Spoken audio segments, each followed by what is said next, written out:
Well, joining us now is Rob Schmidt, who has been covering this story all day long. Rob, what stands out to you as this verdict was read?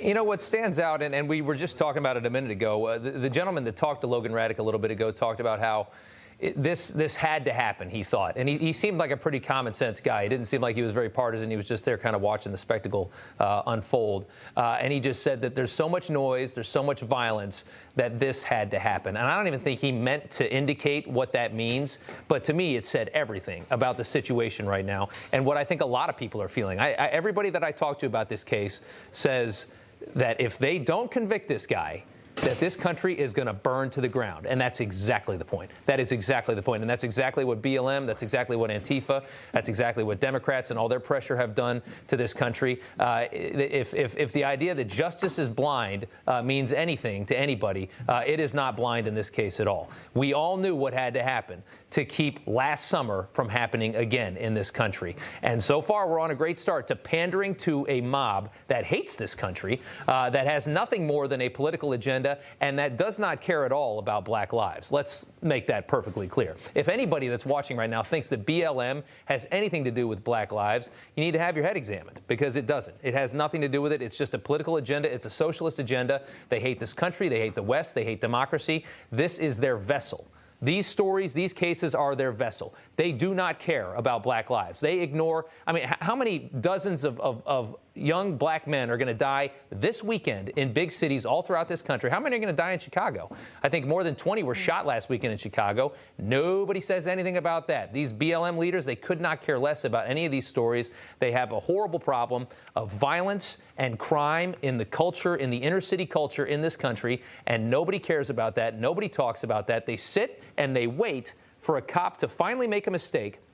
Out of the millions and millions and millions of police interactions that happen every single year, they sit and they wait for a cop to make a mistake with an African-American, and then they pounce. And you just had a story the other day where they had a guy that was shot by cops and killed, and it was the funniest thing, because it said BLM protesters showed up to it, and then they found out that the guy was white, and then they all turned around and left. And I think that was just a day or two ago. They showed up thinking, ooh, here's a moment, we can make some noise, we can protest, we can stir some stuff up. Oh, it's a white guy? Okay, well, we don't care about that. Nor do they care about any black person that gets killed in the commission of a crime in this country. Nobody cares about crime. Nobody cares about victims in this country on the left. They couldn't care less if you get shot by a gangbanger. They couldn't care less if you get robbed at gunpoint. They couldn't care less about any of these things. All they care about is crime. And the numbers are the proof. In 2019, in this country, police shot 9 unarmed African Americans, and they shot and killed 9 unarmed African Americans, and they shot and killed 19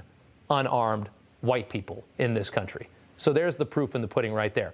And as we know, and as we've said on this network many times before, because we're not scared to, we're not scared to tell the truth here, right? We're going to tell the truth. You've had in this country, you have African Americans at 13% of the population are committing more than 50% of the crime, of the violent crime in this country. And when you look at the numbers that say 9 unarmed blacks are shot by police, 19 unarmed whites, what you have is racism by police going the other way. You're actually more likely, as far as the numbers go, to be shot and killed by police unfairly or unarmed if you're white than if you're African American. That's the irony of this whole situation. Nobody talks about that. This is all just a propaganda. It's all an agenda. And this is where it leads to. And we have all this political pressure now that was pressed on the scale in this trial. This was not a fair trial, and I think everybody knows that. They should. Hey, I'm Rob Finnerty. Thanks for watching. If you enjoyed this video, please join the conversation in the comments below. Don't forget to subscribe, too. Hit the bell icon to be alerted to breaking news. And remember, there's a whole lot more on Newsmax TV, America's fastest growing cable news network. Newsmax TV, we're real news for real people.